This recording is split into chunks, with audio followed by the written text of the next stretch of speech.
Hi, I'm John Lelaganis. I'm an assistant professor here at Kendall College in Chicago, Illinois. Additionally, on the side, I'm also an author, a certified level 3 sommelier, as well as a business consultant. I am here today to introduce Module 3. Module 3 is titled Your Business Case. In essence, it's about developing a business concept, a business plan, as this pertains to the FCCLA, Hospitality, Tourism, and Recreation.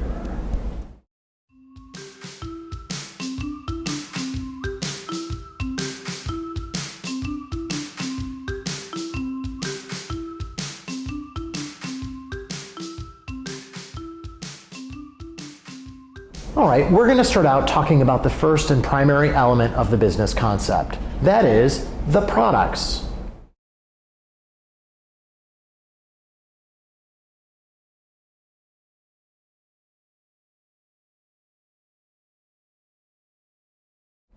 The products are your hotel rooms, your food, your beverage, your meeting space. These are the tangible, physical, touchable elements that you are selling and making money on.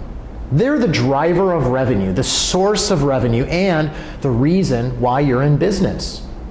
Now, these are pretty important to define up front in your business plan. You know, the question might be something like, what are we in business for?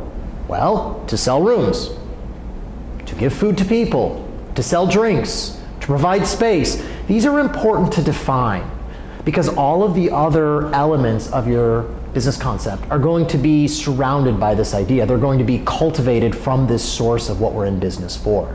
So when we look at an example like Starbucks' primary source is to sell coffee or coffee-related beverages. In some cases, food items, but they clearly define what they're selling.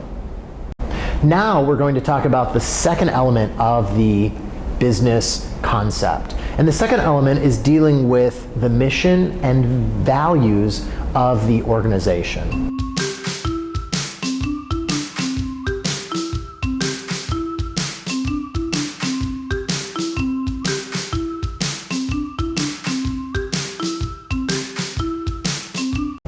Mission and values work together. They're different, but they work together in the sense that they both help the organization align what it believes in with what it's doing. The mission is a statement, and it might be seen as a sentence, a statement that provides a sense of purpose for what we stand for and where we're going. The values tend to be more sort of phrases or words that help the organization kind of define its day-to-day sorts of month-to-month activities. So what we're going to do now is we're going to flip to an example of Starbucks' mission statement. And I think that mission statement, taking a look at theirs, will help us understand the concept a little bit better.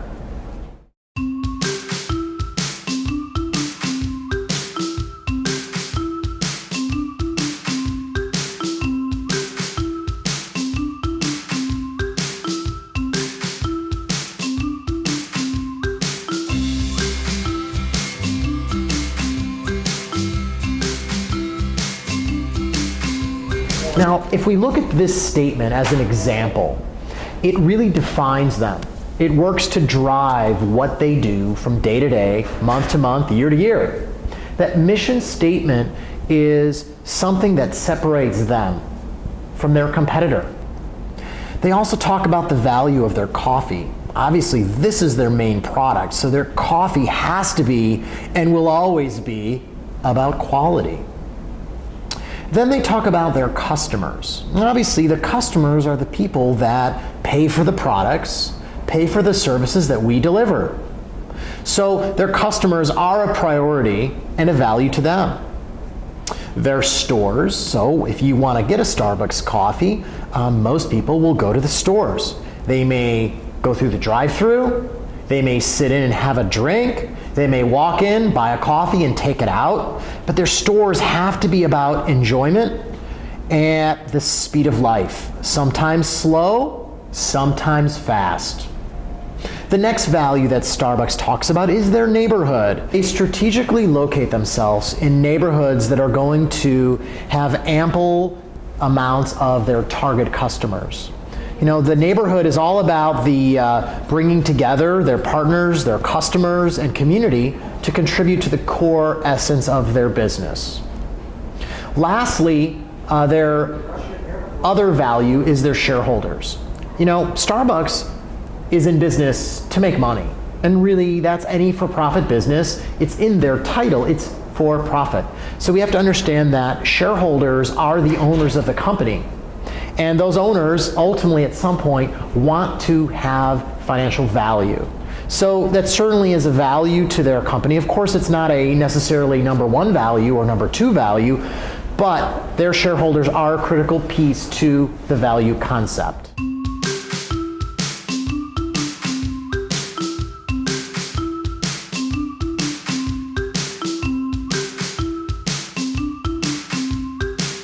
Now, our third element of the business concept is that of the customer. You know, as a business, we certainly want everyone and anyone to come and visit our business. We want them to buy our products, to experience our services. However, from a strategic mindset, that doesn't always make a lot of sense. I mean, of course we want them. We don't want to exclude anybody. But in order for us to most effectively focus and align our resources, we need to know who our major target or primary customer is. So the best way to do that during the planning process of business development is to identify the target customer based on one or both of these categories. The first category is that of demographics. You know, we can look at a customer and everyone can be put in some sort of category. The idea of what is their gender, what is their age range, what is their race or ethnic makeup, how much money do they make. This is all statistical data that we can actually achieve and find pretty readily available on the internet.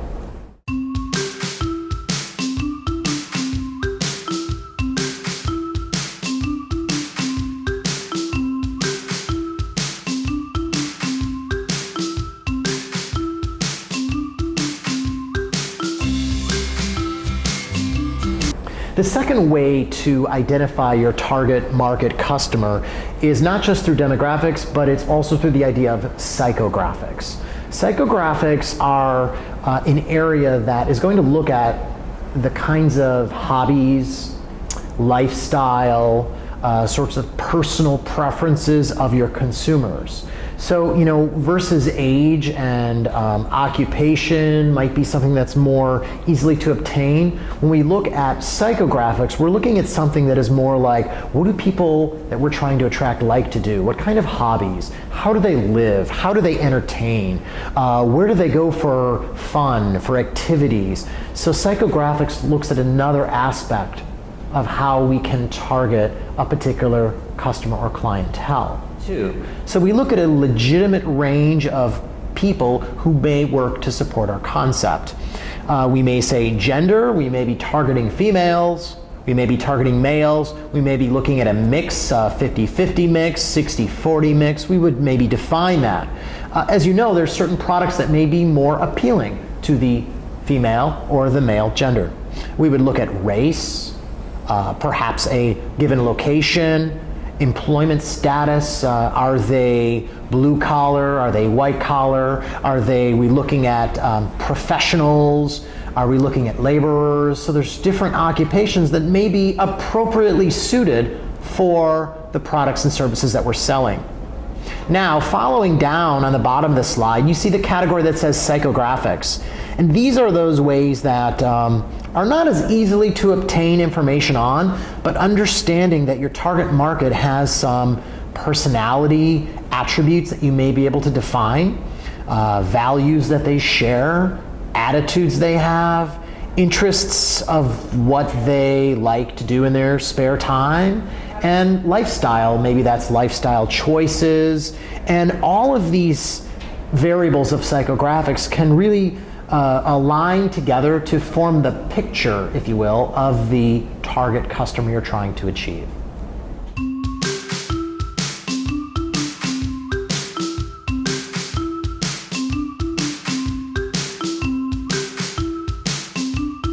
Recognition is critical to delivering service, and because when we catch employees doing things that we want them to do, we want to recognize it. We want to let them know that, hey, we saw that and you did a really good job. The reason we do this is because when you're more likely to recognize something, you're more likely to get continued performance or behavior. And so we want to encourage good behavior, and the only way to encourage good behavior is to recognize that. Our fifth and final element of the business concept is that of the atmosphere.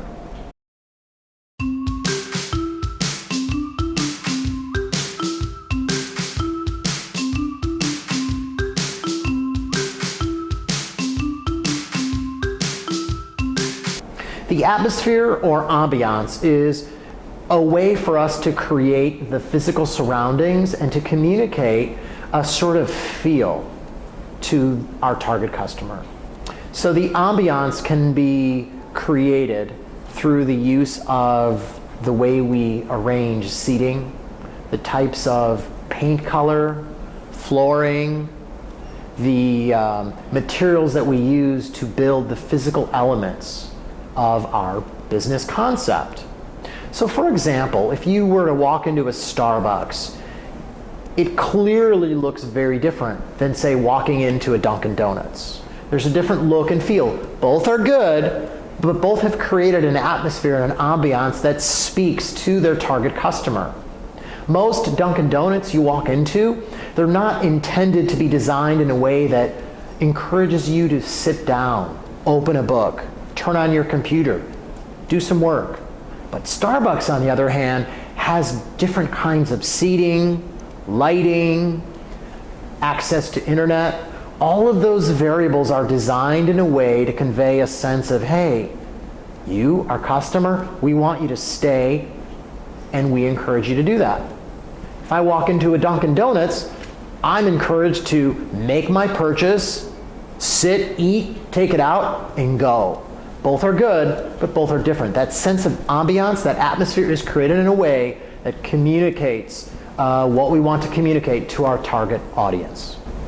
So to wrap things up, we've covered 5 important elements for our purposes in the process of designing or developing the business concept. We talk about these 5 elements as a means of aligning them together to have the most successful outcome. We want no different than someone who gets up in the morning and puts on 2 pairs of socks, their shoes match their belt, their pants, their shirt. Things kind of come together.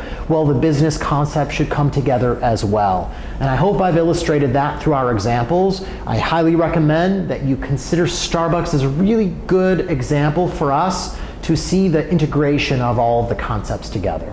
Thank you for your time.